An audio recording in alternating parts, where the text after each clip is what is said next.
কালকে বিকেলের ঝড় বৃষ্টির পর ওয়েদারটা এত সুন্দর ঠান্ডা হয়ে গেছিল, রাত্রিবেলা ঘুমটা বেশ ভালো হয়েছিল। পরের দিন সকালবেলা ঘুম থেকে উঠতে প্রায় অনেকটাই দেরি হয়ে গেছে, এখন বাজে প্রায় 9টা। তো শ্বশুরবাড়িতে না একটু দেরি করে ঘুম থেকে উঠলেই নিজের মনের ভিতরে ভিতরে একটা কেমন অপরাধ বোধ কাজ করে। যদিও আমাকে কেউ কিছু বলবে না, কিন্তু তাও নিজেরই একটা কেমন যেন লাগে। সকালবেলা ঘুম থেকে উঠে এই দরজাটা খুলে দেওয়ার পর চারিদিকে সবুজ দেখতে না আমার ভীষণ ভালো লাগে। এখানেই দাঁতটা ব্রাশ করে ফ্রেশ হয়ে নিচ থেকে নিয়ে চলে আসলাম চা। আর সকালবেলা না সাধারণত আমরা এই লিকার চাই খাই, আর এখন তো দুধ চা খাওয়াটাও কমিয়ে দিয়েছি, প্রায় খাচ্ছি না বললেই চলে।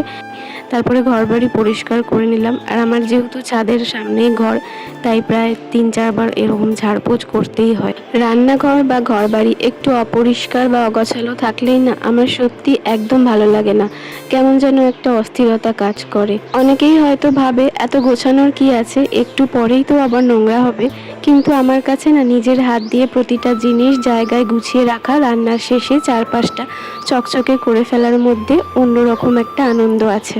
এটা শুধু রান্নাঘর গোছানো নয়, এটা যেন নিজের মনটাকেও গুছিয়ে নেওয়া। তাই রান্না করার আগেই দেখলাম যখন রান্নাঘরটা এরকম অগোছালো হয়ে আছে, রান্না করার আগে আমি আরেকবার ভালো করে পরিষ্কার করে তবেই কিন্তু রান্না করছি। আর আজকে দুপুরের খাবারে হবে, আগের দিন কিনে এনেছিলাম ভেটকি মাছ, সেটারই পাতুরি করব, তার সাথে ডাল, ভেন্ডি ভাজা। তো চলো, টাটা।